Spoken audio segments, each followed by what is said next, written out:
Hey friends, it's Walter, and my video today is all about the STAMPlorations Paper Goods Subscription. If you're not familiar with STAMPlorations, I urge you to go out to their website, www.stamplorations, and it's spelled STAMPlorations.com, and check out not only the paper goods subscription, but just their products in general. I think that there is something there for everyone and that you will really enjoy what you see. So I am, as part of their design team, supporting the paper goods subscription. And what that means is the subscription is they have various kinds of paper goods, and for the subscription, you choose 4 paper goods products that are delivered monthly every 4 weeks. If you're in the US, you get free US shipping on that. And for those 4 products, which would normally have a value of $28, you're only paying $21. So if you figure $28 divided by 4 averages to be like 7, you're basically getting it's like buy 3 get 1 free is essentially how that pricing kind of works out. And the products are amazing. They have everything from ephemera that you can cut out. They have already cut out ephemera that you can color. Those are called Colorables. They have ephemera tiles. They have backdrops. They have card fronts. They have ATCs, paper packs. It's just a wide variety, and there's styles there for everyone. So for my first month subscription, I chose the following 4 products. I chose some of their ATCs, and this one is called Retro People. And I'll show you some examples shortly. Then I chose some of their junk journal collage backdrops. These are the Colorables, the already cut out ephemera that you can color, and this is the Color Me Blooms. And then I chose the Analog Grunge Paper. And I have some examples of the paper to show you. So all of this for $21 plus free shipping. And I'm going to walk you through a project today that I am going to create using the subscription products for the month of July. And so here are some examples of the ATCs. Again, these particular ones are called the Retro People. You can see, for me, as somebody who loves the vintage retro style, these are absolutely perfect, and I'm sure you understand why I chose them. Really cool. Now, you can make an ATC, 2 ATCs off of each card. Or what I like to do is actually use these cards, these ATC images in my card designs, and I'm going to show you how I do that. I'm using at least one of the junk journal collage backdrops. I may use more. And again, you can use this as a card background. Or you can also cut these apart and use pieces of them. So you'll see how I use that. And here is some of the paper. This is the Analog Grunge Paper. I mean, look at how perfectly grunged up it already is. You can use this and not even have to, get out your distress inks and add any kind of grunge or anything like that. This one's cool because it has like water stains on the newspaper, coffee cup stains. I mean, they're really cool. So these are and I'm also going to be using, as I mentioned, some of the Color Me Blooms. In addition to these products, which are the ones that are included for a that you would get to choose from should you go with a paper goods subscription, there is also some other Stamploration products that I'm going to be using today. One is their curly labels / tags stacking die set. This is perfect because you can use them in card making. You can use them for creating tags. I mean, you know, you name it. Whatever you would use regular stacking die sets for, they have you covered. I am probably going to be using a stamp. So these are their clear stamp sets. And this one is all sentiments or quotes, because they are quotes and they have like names next to them. So this is a set of 6 stamps. And I may also use either the Celebrate cutting die, word cutting die, or the Good Times word cutting die. I haven't decided yet, but I may use one of these. I kind of just start to go down the path of creating and see what speaks to me and what direction I take the project. And that's what's so cool about all of this. You can literally just sit down and start putting things together to create. And, you know, there's limited stamping. You could have no stamping if you don't want to do any stamping. And all of them, you can see why this is such a great value, because the paper is really nice, and this is at a weight that you can easily cut it and layer it upon cardstock. So if you have a card base, you then have your paper. These background cards are really nice quality. They have a nice smooth finish, and it's a decent weight cardstock. And the same with these ATC cards. There are some that are in color. These are not in color, so you can use them as is, or you can add color to them. And I've made cards with similar ones that I had purchased previously. So that's why I'm using these particular products tonight. You might ask, why did I choose these products in particular? And for my first month, again, a lot of you already know that I love that vintage, retro, grunge type of style. And so these all work so well together in creating a cohesive design that you can add color to if you'd like. You don't have to. You could use these Color Me Blooms in black and white. You don't have to add color, but you know, so they all just blend together so well. And these products in particular really, to me, speak and tell a story. And you're going to see the story that I'm going to tell via the card that I'm going to be making. So without further ado, let's jump right in and get to creating. I began by cutting a piece of cream-colored cardstock down to 8.25 inches wide by 4.25 inches high. I then cut the Analog Grunge paper down to 8 inches by 4 inches, put some adhesive onto the back of it, and centered it onto the cream-colored cardstock.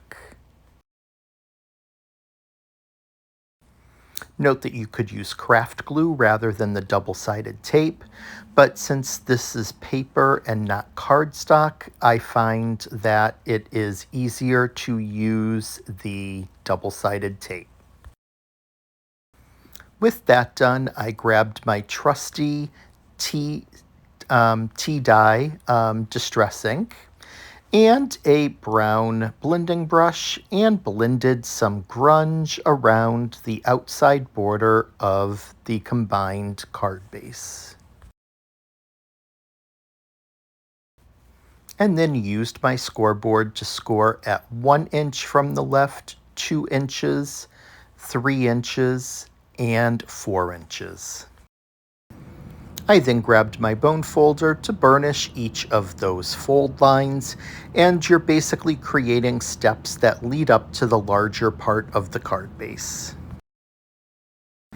The 3 largest dies are used for this card. Before getting to die cutting, I grabbed a set of cool gray alcohol markers and used them to color in the image, the male image that I'll be using. And I did this to make it look more like a black and white photograph. I like the look of the cool gray because it's not as heavy as a warm gray, and that's the look that I was going for. You could also completely skip this step if you don't want to color it in, as you could use it just as is. But I do like to add just that little touch and indication of some kind of color in there, just so that it's not so starkly black and white.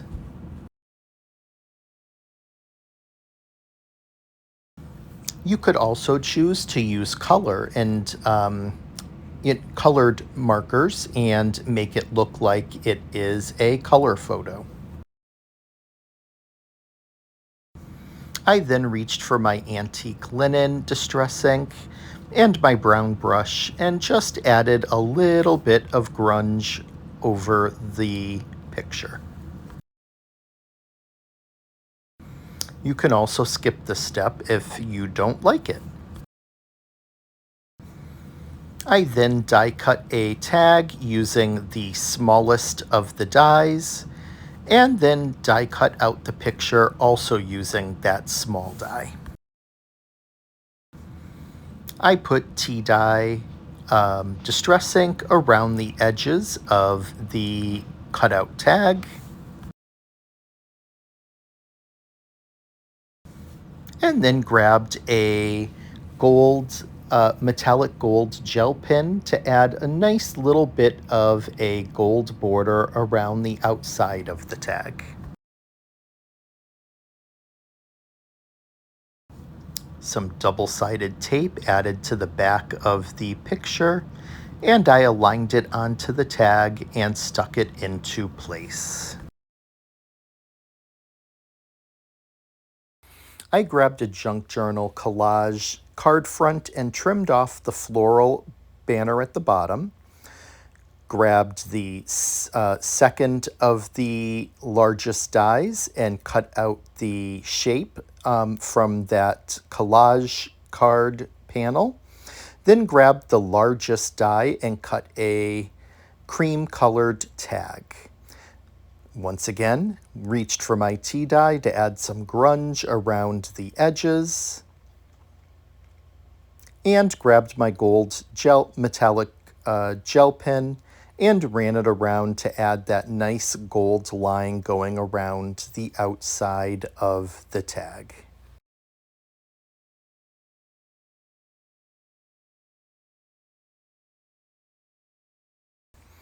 I then grabbed my brush and used whatever ink was left on there to grunge up the colored portion that I'm adhering down, put some double-sided tape onto the back of it, and stuck it into place on my tag.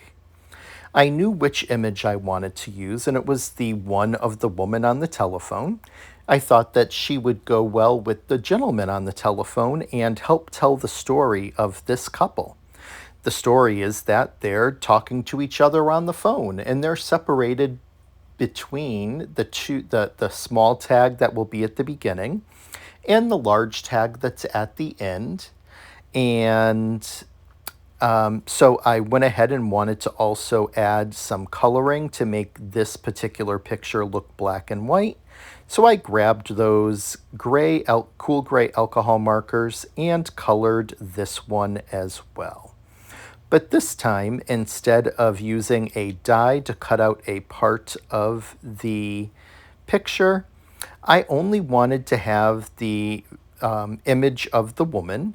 So I grabbed my scissors and fussy cut out the image. I love to fussy cut, so this is not an issue for me. If you're someone who doesn't love to fussy cut, you could always grab like the next size down of the dies and cut her out that way.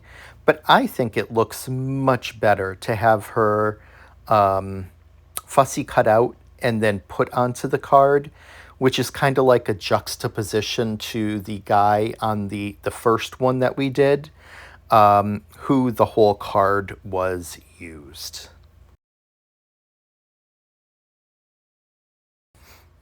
I don't want to waste that floral banner that was at the bottom, so I fussy cut out those flowers using my detail scissors, again, because I enjoy fussy cutting. But if you don't, you could either skip this or you could just put the full banner going across the bottom. I don't think using the full banner looks as nice as just the fussy cut flowers, but you can do whatever you'd like with your card. Once I knew the placements, I put some double-sided tape onto the back of the picture of the woman and adhered her into place. Then grabbed some double-sided foam tape, put it onto the back of the flower banner, and laid that into place.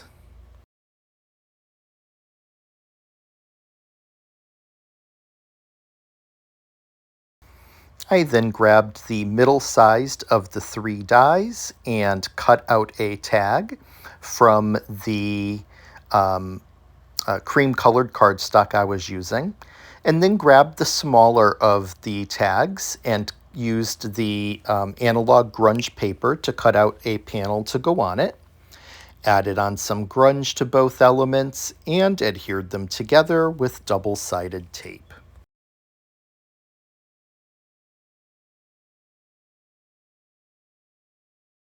And yes, once again, reached for my gold metallic gel pen and put that nice gold border going around the outside of the tag.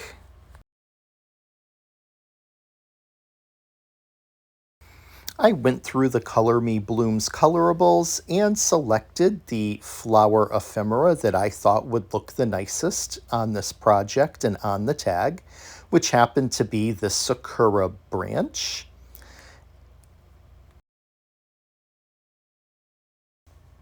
And use my alcohol markers to color in that floral. I use a dark brown and a lighter brown going up the branch and blend those together. And then use a relatively dark green and a darker green to color in the leaves around the buds of the flowers.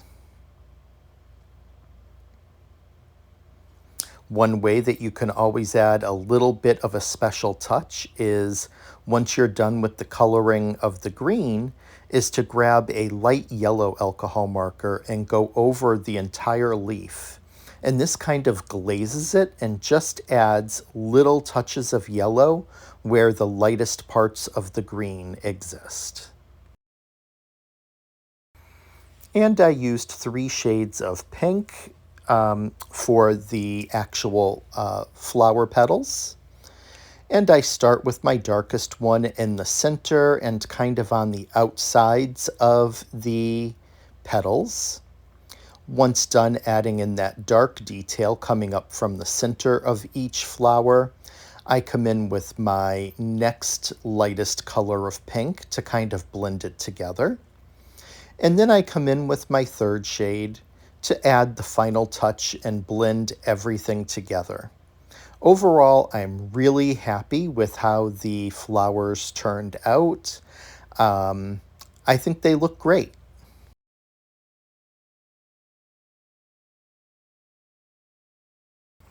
If you're not comfortable with coloring florals or you're brand new to coloring florals, don't feel like you have to color them the way I do with like the 3 shades.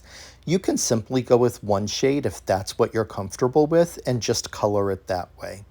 And then as you gain more experience and more comfort with coloring flowers, you can do it however you'd like. Another thing you could do is to watercolor the flowers. That would be really pretty as well. But ultimately, this is your design. So you want to color and create the way you're most comfortable with. You can also come in afterwards to use additional alcohol markers, gel pens, or acrylic markers to add in additional detail. I then reached for a yellow marker to go ahead and color in the centers of those stamens, I think they're called, that come up from the center of the flowers. Added some grunge with my tea dye, and my flower was all finished. I put some glue onto the back of it and adhered it down onto the tag. You could also use double-sided tape if you'd rather, but glue was easier due to the width of the floral. I then just played around with arranging my pieces, and I knew that this larger tag would go onto the largest part of the card, so I adhered that into place. I knew the smallest tag would go on that very first fold so that things would go from smallest to largest. So I put some double-sided adhesive tape onto that first part of the card and adhered that second, the smallest of the tags on, and then grabbed my tape gun and added some adhesive down onto that middle section and adhered the middle size tag down there. I had some scrap gold metallic cardstock available, so I used that and the Good Times die to go ahead and die cut out the sentiment, and then went ahead and decided where to place the words. I decided that the good would go across the bottom of the smallest tag, and that I would then move and put the word times across the largest tag. I really like the way this tells the story because it has the two characters talking on the phone, some flowers in between them, and the words good times to describe the fun they're having together.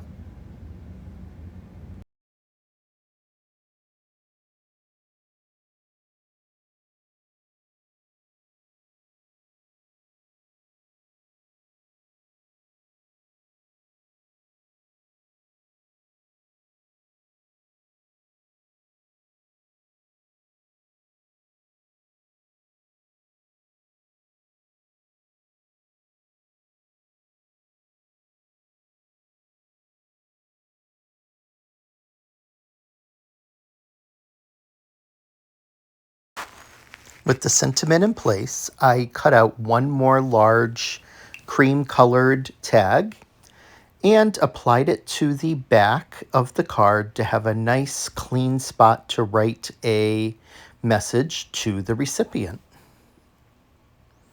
And just like that, our card is completed. Thanks so much for watching. See you soon.